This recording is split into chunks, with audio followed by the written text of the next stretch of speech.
माँ भारती के चरणों में शतशत वंदन। आज सीमांत चेतना मंच आसाम राज्य के द्वारा आसाम के जो सीमांत चेतना मंच के जो कार्यकर्ता हैं, जो काम करते हैं, उनका ये 2 दिवसीय उनकी कार्यशाला है और इसका शुभारंभ हो रहा है। तो मैं सबसे पहले तो सीमांत चेतना मंच और विशेष करके डॉक्टर विनीता जी को बहुत धन्यवाद देता हूँ कि उन्होंने अब तक मुझे कम से कम 3-4 कार्यक्रम में उपस्थित होने का अवसर दिया है और आज भी उन्होंने मुझे यहाँ आने का निमंत्रण दिया। उपस्थित हुआ हूँ। मैं उनका और उनके पूरे संगठन के कार्यकर्ताओं को अपनी ओर से बहुत बहुत बधाई और धन्यवाद देता हूँ। आज हमारा सौभाग्य के इसके उद्घाटन के अवसर पर मेरी जीवन संगिनी भी मेरे साथ उपस्थित है मंच पर। वास्तव में हम सब लोगों का सौभाग्य है कि आरएसएस के पता नहीं कितने वर्ष सारा घर बार छोड़कर एक लक्ष्य, एक उद्देश्य कि यह भारत अपने आप को पहचाने कि उसकी ताकत क्या है, उसको जगाने का जो जीवन भर प्रयत्न कर रहे हैं। आदरणीय कुलकर्णी जी भी आज हमारे बीच में उपस्थित है। मैं उनका बहुत बहुत अभिनंदन और स्वागत करता हूँ। भाई प्रमोद जी, जिनको जब से मैं यहाँ आसाम आया हूँ, मैंने आपको और आपके काम को देखा। मैं सोचता हूँ कि आपकी लगन के कारण से ही ये क्षेत्र जिस ऊंचाई की ओर जा रहा है, उसमें आपका और आपकी टीम का बहुत बड़ा योगदान है। आपका बहुत बहुत स्वागत है। मैं सोचता हूँ कि अभी दिन का हमने विचार सुने मुरलीधरन। पता नहीं आज विचार तो ये था कि हम आपको सुनते, पर आपको पता नहीं किसी ने भयभीत कर दिया कि वास्तव में आपने बहुत छोटा कहा। मैं आपका बहुत बहुत अभिनंदन करता हूँ। और ये जिस कॉलेज के प्रांगण में कार्यक्रम कर रहे हैं, उसके प्राचार्य महोदय भी उपस्थित हैं। उनका बहुत बहुत धन्यवाद कि आपने हमारे इस कार्यक्रम के लिए जगह उपलब्ध कराई। इसलिए आपको और आपके सारे के सारे साथियों को भी मैं अपनी ओर से बहुत बहुत धन्यवाद देता हूँ। इन्होंने एक मांग रख दी जिसके बारे में पहले कह चुका हूँ। प्रमोद जी, आज प्रिंसिपल साहब का 2020 से बड़ा प्रयास है कि यहाँ साइंस फैकल्टी होनी है और अब हमारी मल्टी डिसिप्लिनरी जो न्यू एजुकेशन पॉलिसी आई है, उसका ये एक अंग है। मैं सोचता हूँ कुछ मदद आप करो, कुछ मैं करता हूँ और इनकी मांग को पूरी हो। इनके लिए नहीं, उन बच्चों के लिए जो इस क्षेत्र में अध्ययनरत हैं, उनको एक अच्छी गिफ्ट है।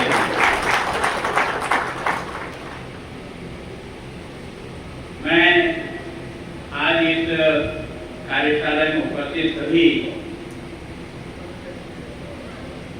सीमा चेतना मंच के सभी कार्यकर्ताओं का भी अभिवादन करता हूँ कि आपके बीच में मुझे भी यहाँ आने का अवसर मिला। मुझे इस बात की खुशी है कि हमारी प्रोलैंड यूनिवर्सिटी के वाइस चांसलर साहब जी स्वयं भी यहाँ उपस्थित हैं। आपका हम इस कार्यक्रम में बहुत बहुत स्वागत है। शिक्षा क्षेत्र से जुड़े हुए कई बंधु सामने विराजे हुए हैं उन सप्ताह की, और इस कार्यक्रम में उपस्थित सभी बंधुओं का बहुत बहुत अभिनंदन करता हूँ। मैं सोचता हूँ कि मीडिया के सभी बंधुओं से भी आप सबकी तरफ से मेरी तरफ से स्वागत करता हूँ कि ये यात्रा देश की सीमाओं को सुरक्षित करने के लिए एक लंबे कालखंड से चल रही है। जैसा मुरलीधरन जी ने कहा कि 1985 से इसका शुभारंभ हुआ और नॉर्थ ईस्ट में 2009 से आपकी यूनिट सक्रिय है। मैं सोचता हूँ सबसे ज्यादा मुझे एक साल में किसी के कार्यक्रम में जाने का मौका मिला तो इस बहन के कारण नहीं, का चौथा कार्यक्रम है जिसमें मैं आ सका। वास्तव में मैं सीमा चेतना मंच का बहुत धन्यवाद करता हूँ। मैं सोचता हूँ कि ये सीमाओं के बारे में हमें सोचने के लिए प्रकृति ने कभी मौका नहीं दिया। भगवान ने जमीन को बनाई ऐसा था कि प्रकृति ने ही हमारी सीमाएं तय कर दी। उत्तर में हिमालय था जिसको कोई लांग के आ नहीं सकता, दक्षिण में हिंद महासागर था जिसको पार करके कोई नहीं आ। प्रकृति ने हमारी सीमा बनाई, लेकिन हमने प्रकृति के साथ न्याय नहीं किया और इसके कारण से आज हम चारों तरफ सीमाओं से जिस प्रकार से घिरे हुए हैं, इसकी पैदाइश में भी हम ही हैं। हम किसी और को दोष नहीं दें। मैं सोचता हूँ कि प्रकृति ने हमको ऐसी सीमाएं दी है, जिस सीमाओं की सुरक्षा स्वयं भगवान कर रहा था, उसको हमने तोड़ने का प्रयास किया। अफगानिस्तान हमारे साथ था, बर्मा हमारे साथ था, ये पाकिस्तान नाम का जो प्राणी है ये हमारे साथ था, हमें बाउंड्री के साथ थे। लेकिन आज हमारा दुर्भाग्य है कि हम एक छोटी सी इकाई के रूप में आ गए और हमारे ये जो सारे जो हमारे हिस्से थे, आज वही हमारे लिए सबसे बड़े दुश्मन बनकर खड़े हो गए हैं। इसलिए सीमा की चुनौती बहुत भारी हो गई है, ये आप और हम सब महसूस कर रहे हैं। और मैं सोचता हूँ कि उस दिन सबसे ज्यादा हमको तकलीफ हुई जिस दिन देश का बंटवारा। हम एक और बहुत उल्लास मना रहे थे, दीपक जला रहे थे, लेकिन एक दर्द इस देश की जनता को था कि यदि हमने इसको भारत माता माना है तो फिर टुकड़े हुए हैं, ये कितना दर्द होगा उस बेटे को जिसने अपनी मौजूदगी में अपने माँ का विभाजन देखा। और विभाजन की त्रासदी जो देश में भुगती है, जो लोग उस समय प्रत्यक्ष प्रमाण जिन्होंने ये दृश्य देखा है, उनके रोंगटे खड़े हो जाते हैं। उनकी केवल बात सुनने से अनुभव करने का तो बहुत सौभाग्य आपको भी नहीं मिला और मुझे भी नहीं मिला, लेकिन जिन्होंने इसको भोगता है वो इस पीड़ा को समझते हैं। और मैं सोचता हूँ कि आज भी ये जो सीमा की सुरक्षा है, ये बीएसएफ सीमा की सुरक्षा के लिए सरकारी लवाज में हो सकता है, एसएस भी हो सकती है, सीमा सुरक्षा बल हमारी सुरक्षा करता है, लेकिन इसके भरोसे देश की सुरक्षा नहीं होती है। इसका जो जन है, जो रहता है, वो अगर सीमा की सुरक्षा के बारे में जब तक अपना दिल और दिमाग नहीं बनाएगा, तब तक हमारी सुरक्षा एजेंसी को भी जो ताकत मिलनी चाहिए वो ताकत नहीं मिलती। मैं भाजपा का जंग का अनुभव कर चुका। मैं कॉलेज विद्यार्थी था और भाजपा के स्थिति में हम जिसको हिंदी पीढ़ी भाई भाई का नारा लगा करके अपने देश को गबन की नींद में सुला दिया था, उसका परिणाम उसने जो पीठ में पूरा मारा, वो सबसे ज्यादा किसी ने अनुभव किया तो इस पूर्वांचल में किया, जिसमें 3 फुट तक हमारी सेना को बैक होना पड़ा, पीछे हटना पड़ा। वो दृश्य देख करके संपूर्ण देश बहुत ही अचंभित था कि हमारा सीमा पर उस वक्त में लड़ने वाले सैनिक के हाथ में न सही बंदूक थी, न सही जूते थे, न पहनने का कपड़ा, लेकिन फिर भी हिंदुस्तान का बहादुर वो जी इस बात की चिंता नहीं करता कि मेरा बच्चा क्या सोचेगा, मेरी माँ क्या सोचेगी, मेरी पत्नी क्या सोचेगी। वो केवल और केवल देश के लिए न्यौछावर हो गया। उस समय जिसको परम वीर चक्र मिला ना, उसके हाथ में केवल एक बंदूक थी। उस बंदूक से भी उसने कईयों को मारने के बाद ही वो स्वर्ग लोक को गया था। इसका मतलब धरती ने जब पैदा किया तो संस्कार तो यही किया है कि देश के लिए जियो और देश के लिए मरो। मैं सोचता हूँ ये हिंदुस्तान के बहादुर फौज ने जिस प्रकार का करिश्मा किया है, वो वास्तव में इस धरती की विशेषता है। मैंने 65 का जंग भी देखा, सुना और समझा। मैं सोचता हूँ कि जिस 65 के जंग में पाकिस्तान के पेट्रोल टैंक जिस तरह से बढ़ते हुए आ रहे थे और टैंक ऐसे मजबूत थे कि जितना बम्बार्ड फेंकते थे वो कुछ हो जाता था, उसका बाल भी नहीं बिगड़ता। लेकिन हिंदुस्तान के फौजी का कमाल देखो, उसका दिमाग देखो ना। आपने बैठ करके सोचा होगा, हमने देखा होगा क्या होगा, इस राक्षस को रोकेंगे कैसे, एक के बाद एक चोरी चद्दर का एक है, ये कैसे टूटेगा और कैसे रोकेंगे। लेकिन हमारा फौजी क्या दिमाग लगाता है, उसने कहा ये बाकी तो बहुत मजबूत है, लेकिन इसकी चिमनी बहुत कमजोर है। अगर इसकी चिमनी पर चढ़कर अटैक किया जाए तो इसको धराशायी किया जा सकता है। देखिए उस फौजी का दिमाग, उस उसने हिंदुस्तान की जो दुनिया में पहचान बनाई ना, हमारे फाइटर जेट को एक साथ ट्रोलिंग करते हुए हमारा फौजी जाता है, हाथ में ग्रेनेड बम लेकर के जाता है और जाकर के उसकी चोटी पे चढ़ करके एक साथ सबने बम फोड़ा, सारे के सारे फासिस्ट की डिब्बी की तरह से तोड़ करके फेंक दिया और उसके साथ वो भी तीसरा होकर के उड़ गए। यह है देश का सम्मान। देश की फौज बहुत मजबूत है, देश के हमारे लोग कुर्बान होने वाले लोग बहुत मजबूत है, लेकिन हमने उनके बारे में सुना नहीं। और मैं सोचता हूँ उसके कारण से हमको इधर चीन के साथ और इधर पाकिस्तान के साथ हमें हमेशा संघर्ष में रहना पड़ता है। आपको हमको कितनी पीड़ा होती है जब इन आतंकवादियों ने, इन पत्थरबाजों ने हमारे 40,000 फौजियों को इस देश की आजादी के बाद अब तक मौत के घाट उतारा है। 40,000। वो माँ बाप पूछते हैं, उसकी पत्नी पूछती, उसके बच्चे पूछते हैं कि आखिर मेरे फौजी का अपराध क्या था। अपराध इतना ही था कि उसको हाथ थाम रखे थे, उसको इजाजत नहीं थी कि तुम गोली मारने वालों को गोली से मुकाबला करो। लेकिन ये देश का पहला प्रधानमंत्री है जिसने कहा था कि स्वयं चला के गोली मत मारना, पर अगर सामने वाला एक मारे तो 10 ठोक देना। मैं नरेंद्र मोदी को आपने देखा होगा हिंदुस्तान की फौज की बहादुरी खड़ी हो गई। उसने जिस प्रकार से सीमाओं की सुरक्षा की ना, वो इस कारण से वास्तव में मैं सोचता हूँ ये जागरण कहाँ से आता है। हम ये जो बात आपको देता है सीमा देशरा मंदिर जो इतने सालों से काम कर रहा है, क्या कर रहा है? अगर सीमा के गांव सुरक्षित नहीं होंगे, सीमा के गांव ताकतवर नहीं होंगे, सीमा पर रहने वाला व्यक्ति ताकतवर नहीं होगा, तो आप और कितना भी प्रयास करें दिल्ली में रहने वाले हम इस देश की सुरक्षा नहीं करेंगे। सीमा पर पहले अगर कोई अपनी कुर्बानी देने वाला है, जिसको पहला संघर्ष का झेलना है, तो सीमा पर रहने वाला हमारा भाई और बहन बर्दाश्त करेगा। और इसलिए सारा का सारा ध्यान जो है वो है, देश के प्रधानमंत्री कहते हैं सीमा के गांवों को इतना ताकतवर करो कि वो देश के बाकी गांवों से बहुत आगे निकले। इसका मतलब वहाँ की शिक्षा अच्छी हो, वहाँ की चिकित्सा अच्छी हो, वहाँ लोगों को रोजगार का साधन ठीक मिले, उनको एक तरह से स्किल सीखने का अवसर मिले। यही तो एकमात्र आधार है। और मैं सोचता हूँ कि सीमा इतना मंच ने प्रयास किया, ये जो बीएसएफ और एसएसपी के साथ मिलकर के आपने उस क्षेत्र के लोगों को सेना की ओर जाने के लिए प्रेरित करने के लिए उनकी ट्रेनिंग कराई। आपने उनको उसमें उस दिशा में आगे बढ़ने के लिए उन बच्चों को तैयार किया है। गांव की सब प्रकार की जितनी आवश्यकताएं हैं उसकी पूर्ति करने के लिए केंद्र सरकार पूरा पैसा दे रही है। मोदी, ये जो केंद्र सरकार का पैसा आपकी तरफ आया है, मैं सोचता हूँ इसके पीछे सबसे बड़ा स्रोत ये है कि जब तक सीमा सुरक्षित नहीं होगी, देश सुरक्षित नहीं होगा। और इसलिए सीमा को मजबूत और सीमा के आवागमन के साधन उतने ही तेज करने पड़ेंगे। आज अगर टनल बनकर के पूरी चीज की छाती में जाकर खड़ा होने की ताकत रखता है, तो इस इंफ्रास्ट्रक्चर के कारण से रखता है। हम कितना भी सोचे, लेकिन अगर हमारे पास साधन नहीं, हमारे पास ये देश का सौभाग्य है कि पिछले कुछ वर्षों से हमने अपनी सीमा पर मजबूत किया है और हमारे सैनिकों को मजबूत किया है।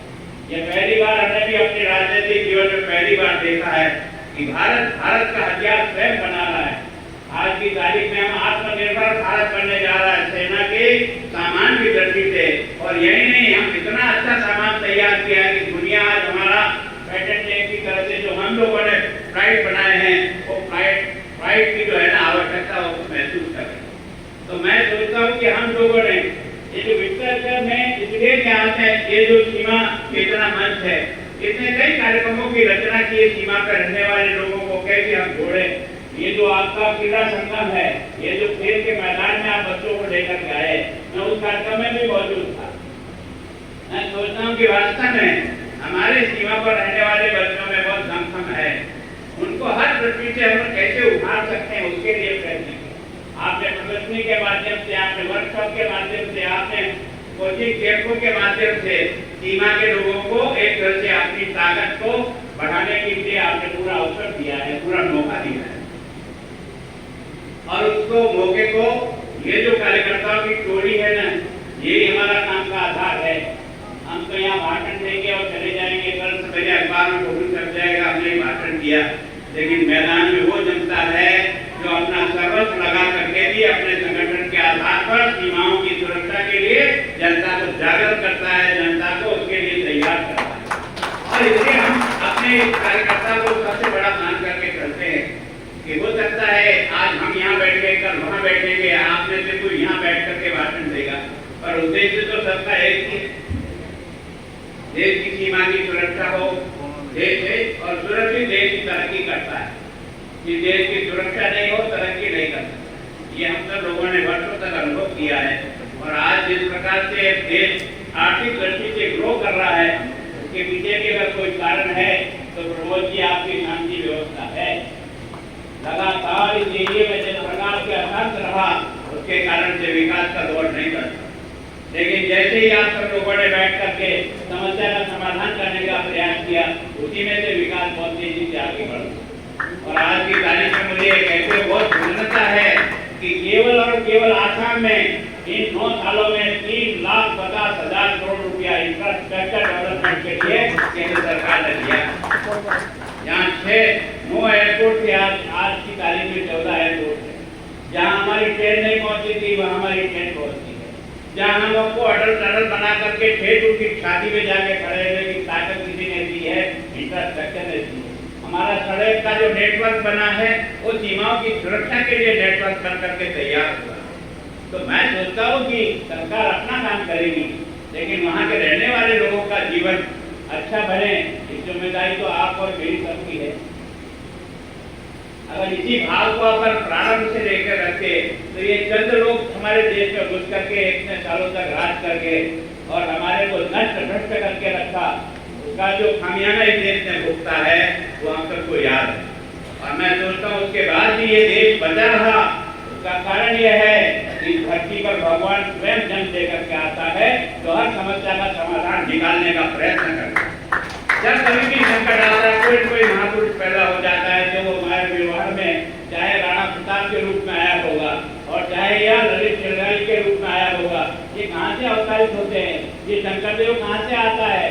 ये शंकरदेव भी किसी तपस्या के द्वारा और धरती की रक्षा और समाज और वैष्णव धर्म की रक्षा के लिए पैदा करके भगवान भेजता है। दोस्तों, इसी कारण से इतने वर्षों के संघर्ष के बाद भी दुनिया के बाकी देश मिट गए, हम नहीं मिटे हैं। उसका कारण यही है कि हमारी धरती की कुछ विशेषताएं है। इस धरती में माँ की कोख से भगवान पैदा होता है, ऐसा दुनिया में कहीं नहीं देखा होगा जो माँ की कोख से भगवान पैदा करता है। और माँ की कोख से जब भगवान पैदा करता है ना, उस माँ को भी किस प्रकार की तपस्या और जीवन जीना पड़ता है, तब जीजाबाई शिवाजी को पैदा कर सकती है। मैं सोचता हूँ ये देश की ताकत है, इस देश में बहुत कुछ है, लेकिन हम लोग अपने कर्म को जितना तेजी से और मेहनत के साथ करना चाहिए, उतना करने का प्रयास नहीं करते। दुर्भाग्य यही है हमारा कि हम सबको समय का चक्र वही 24 घंटे का दिया है। सूरज निकलेगा, सो जाएगा, दिन उगेगा, खत्म हो जाएगा, इसी में से काम करना है। ऐसा नहीं कि भगवान ने किसी को 36 घंटे का दिन बनाया और हमारे को 12 घंटे का बनाया, ऐसा नहीं। हमारे पास भी उतना ही समय है।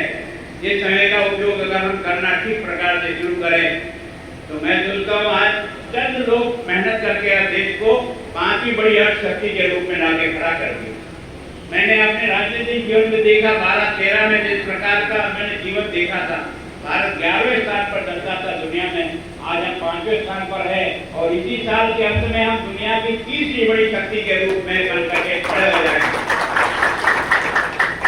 प्रधानमंत्री जी बार बार कहते हैं 2047 भारत की जब शताब्दी वर्ष हो गई, प्रकाल शुरू हो गया है। ये चुनौतीपूर्ण काल यही, काम करने का समय भी यही। अगर इस 25 साल में हम सब लोग अपने अपने कर्तव्य को पूरी ताकत के साथ पालन करें ना, हम भारत को जो पहले विश्व गुरु था, वो 47 के पहले हम हिंदुस्तान को दुनिया का सिरमौर देश देते। हम लोग कुछ देते नहीं रहेंगे, भगवान के यहाँ चले जाएंगे, पर आप में से कई लोग रहेंगे। वो दिन कितना आपको अच्छा लगेगा जब भारत देश दुनिया का नेतृत्व करेगा। इसलिए नहीं कि हम कोई राज्य कहला करके नेतृत्व करना चाहते हैं, हम अपने ज्ञान और विज्ञान के आधार पर करना चाहते हैं, अपनी मानवता की श्रेष्ठता के आधार पर करना चाहते हैं। एनजीओ जीने का नारा अगर कोई दे सकता है तो हिंदुस्तान दे सकता है। सर्वे भवन्तु सुखी कोई कह सकता है तो भारत कह सकता है। सर्वे निरोग रहे ये कोई कह सकता है तो भारत कह सकता है। तो हमारी संस्कृति ने संपूर्ण मानव जाति की रक्षा करने का बीड़ा उठा रखा है। तो मैं सोचता हूँ जब तक हम अपने देश में मजबूत नहीं होंगे, आए दिन हमें कुछ भी गुर्राते रहते हैं, कुछ भी आते रहते हैं। और आपने देखा होगा कि एक चुप चुप करके फिर आ जाते हैं। रोज सर्जिकल ट्रायल हुई लेकिन अभी समझ में नहीं आया, और अभी भी हमारे किसी फौजी को मार के जाते हैं, जब उसकी लाश काम में जाती है, उसकी बॉडी जाती है, सारा देश ठंड रह जाता है। लगता है कि आखिर देश में ये कब तक चलेगा, और ये तब तक चलेगा जब तक हम सीमा पर रहने वाले लोग अपने आप को इतना ताकतवर नहीं बना दें ताकि हम पहला मोर्चा लेने की ताकत तो हमारे में ही है। हमारी सेना तो मोर्चा लेगी, हम भी अपने मोर्चे के लिए कैसे तैयार हैं। मैं सोचता हूँ ये जो हमारा सीमांत चेतना मंच है, ये लगातार इसी प्रयास में लगा हुआ है, अपने सारे सीमा पर रहने वाले लोगों को गांव को जोड़ने का प्रयास कर रहा है। उसमें विकास का पायदान कैसे चले। मैं सोचता हूँ ये आपका सीमा चेतना मंच है जो यहाँ से अपनी यात्रा प्रारंभ करता है। उन बच्चों को आप वहाँ से लाते हो, हमारी सीमाओं पर, राजस्थान की सीमाओं पर उन बच्चों को सीमा दिखाने जाते हो। राजस्थान के बच्चे आते हैं, आसाम की सीमाओं के गाँव को देखने का प्रयत्न करते हैं ताकि हम भारत को समझ सके। एक भारत श्रेष्ठ भारत ये शब्दों से नहीं है, ये हमारे पुरखों ने इसको साबित करके बताया है कि एक भारत है, श्रेष्ठ भारत है। केवल उसके लिए काम और मेहनत करनी पड़ेगी, भाषण से काम नहीं चलेगा। केवल शब्दों के झंझाट से ये चीज नहीं बनेगी, ये बनेगी तो अपने आचरण और व्यवहार से बनेगी, अपनी कर्म शक्ति से बनेगी। तो मैं सोचता हूँ हम सब लोगों को इस बारे में पूरा ठीक प्रकार से विचार करना चाहिए, है ना। ये जो सीमा चेतना मंच है ये तो अपने कार्यक्रमों के द्वारा करता ही है, इनकी जितनी शक्ति उसके आधार से करते ही हैं, लेकिन अगर हम सब लोग जुड़ करके भी इनके सहयोगी बनकर के अगर काम करें तो काम में और भी तेजी आएगी। और पूर्वांचल तो एक बहुत ही चुनौतीपूर्ण स्थिति में बना हुआ है। आज की तारीख में भी जिस प्रकार से हमारे यहाँ जनसंख्या का संतुलन अजीब सा बना हुआ है, पता नहीं आखिर हमने देश का विभाजन भी तो धर्म के आधार पे करना पड़ा। आज इस देश का टुकड़ा हुआ, माँ भारती के टुकड़े हुए तो धर्म के आधार पे हुए। हमारे यहाँ धर्म के आधार पर कभी भेदभाव नहीं था। मैं अपने गांव में जब बच्चा था तो मेरे पास में रहने वाला अब्दुल चाचा जो है ना, मेरे भाई को लेकर के जाता, बाजार में गोली खिलाकर वापस छोड़ देता था, कभी कोई अंतर नहीं था। लेकिन जिस प्रकार से लोगों ने संघर्ष के रूप में ला करके एक दूसरे को लड़ाकर देश को जितना कमजोर करने का प्रयास किया है, उसका इलाज हमको ही करना पड़ेगा और कोई दूसरा नहीं आएगा बाहर। मैं सोचता हूँ हमको इस चुनौती को स्वीकार करना चाहिए, और ये जो सीमा चेतना मंच जो काम कर रहा है उसके काम में सहयोगी बनकर के हम कैसे इसके काम को ऊपर उठा सके। मैं सोचता हूँ कि जिस दिशा में इसको काम कर रहा है तो कि मैं भी इस संगठन से और विचारधारा से बहुत प्रारंभ से जुड़ा हो, और अगर गुलाब चंद कटारिया आज महामहिम और राज्यपाल ठीक काम कर रहे हैं तो उसका कारण उसी मिट्टी का गुण है जिसने मुझे देश के लिए जीना सिखाया और देश के लिए मरना सिखाया, जिसने मुझे इस प्रकार के संस्कार दिए कि आखिर करना क्या है। तो मैं सोचता हूँ कि उसके आधार पर हम सब लोग अपना अपना विचार करें, और जो काम कर रहे हैं, काम छोटा बड़ा हो सकता है, पर देश निर्माण में सुधार जो चीज फौकाना जहाज में वो भी उतना ही महत्वपूर्ण है जितना इंजन के पुर्जे बनाने वाला आदमी है। कोई कमजोर आदमी नहीं होता है। देश के निर्माण में छोटे से छोटे आदमी से लेकर बड़े से बड़े आदमी का योगदान होता है, तब जाकर के देश का निर्माण होता है। मैं सोचता हूँ हम सबको अपने साथ लेकर के अपने संगठन को और प्रभावी बना करके सीमा की नॉर्थ ईस्ट की जो ये जो स्टेट है, सिस्टर स्टेट जिनको कहते हैं, इन 8 स्टेट की सीमा पर, बाउंड्री पर जिस प्रकार के हालचाल करते रहते हैं, उसके लिए हमें ज्यादा चौकन्ना, ज्यादा एक्टिव, ज्यादा संगठित होना पड़ेगा। और सीमांत गांवों में हम जाकर के स्वयं अपनी आंख से देखें कि वहाँ के जीवन किस प्रकार का है, उसको बेटर कैसे बनाएं। वहाँ के बच्चों को शिक्षा की दृष्टि से निकाल करके हम कैसे उनको नवोदय विद्यालय लाए, ताकि हर गांव का एक बच्चा भी अगर नवोदय विद्यालय में आकर 6वीं से लेकर 12वीं तक पढ़ेगा, मैं सोचता हूँ वो गांव के सोच के बारे में गांव की तस्वीर बदल सकता है। केवल प्रयास करने की जरूरत है। तो मैं आप सबसे विनम्र प्रार्थना करता हूँ और एक बार फिर बहन तुम्हारा बहुत अभिवादन करता हूँ। पता नहीं तुमने मुझे हर बार आने का मौका दिया। मैं ये सोचता हूँ कि मेरी भाग्यशाली हूँ कि ऐसे कार्यक्रम में जाकर अपने आप को भी एक तरह से वापस एक्टिव करने का प्रयास करता हूँ। आप सबका बहुत बहुत